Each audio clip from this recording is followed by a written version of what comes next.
22 बच्चे कैद किए गए हों, यूपी पुलिस सुरक्षित उनको निकालती है। यूपी पुलिस उन्हें सुरक्षित निकालती है।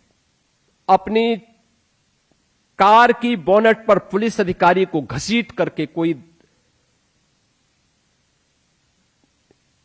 व्यक्ति जबरन ले जाने का प्रयास करता है। हमने कहा उस समय गया, अब कोई ऐसा दुस्साहस नहीं करेगा। अगर कोई करेगा तो सजा जरूर भुगतेगा, चाहे वह कोई भी है। अब कोई ये नहीं कह सकता है कि वह किसी नेता का हो या किसी अन्य अधिकारी का पुत्र है। अगर उसने दुस्साहस किया तो उसकी कीमत को भुगतने के लिए भी उसको तैयार होना होगा। और कभी देश की आजादी के लिए नेताजी सुभाष चंद्र बोस ने भी अपनी आजाद हिंद फौज के लिए एक थीम सॉन्ग रचा था। आज भी भारतीय आर्मी के कैडेट उस थीम सॉन्ग को गाते हुए बड़े गौरव के साथ,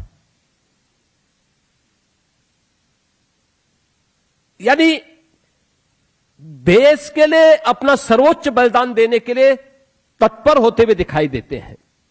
और मुझे लगता है कि ये यूपी पुलिस को भी उस नई पहचान के साथ जोड़ने का एक अभिनव प्रयास है। और प्रयास जो पिछले 9-9.5 वर्ष में यूपी पुलिस ने अर्जित किए हैं, उसको एक नई पहचान। हमने कहा ना, सम हो या विषम परिस्थिति,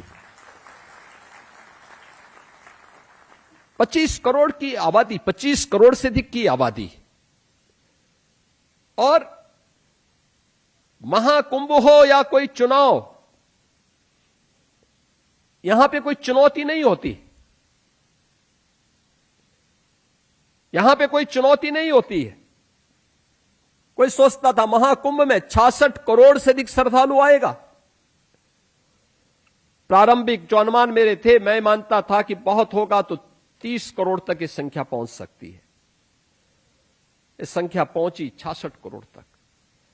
लेकिन दिन रात एक करते हुए, पूरी मुस्तैदी के साथ, सर्दी हो, गर्मी हो, बरसात हो,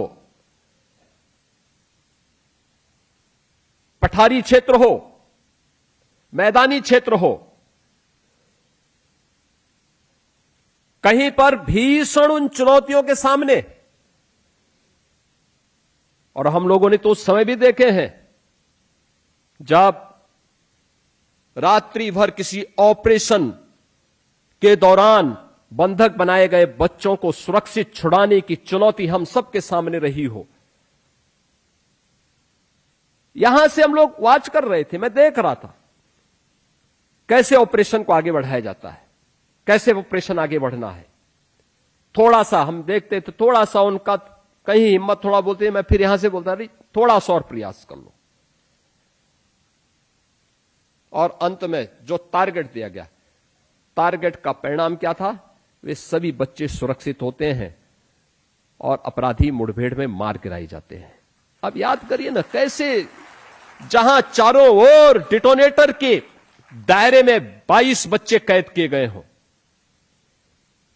यूपी पुलिस सुरक्षित उनको निकालती है।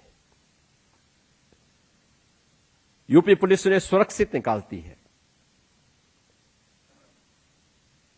बहुत सारे लोगों को एक गलतफहमी होती थी कि हम लोग अपनी संख्या के बल पर यूपी पुलिस को अब रौंद देंगे, लेकिन उनका दम्भ चकनाचूर हो गया।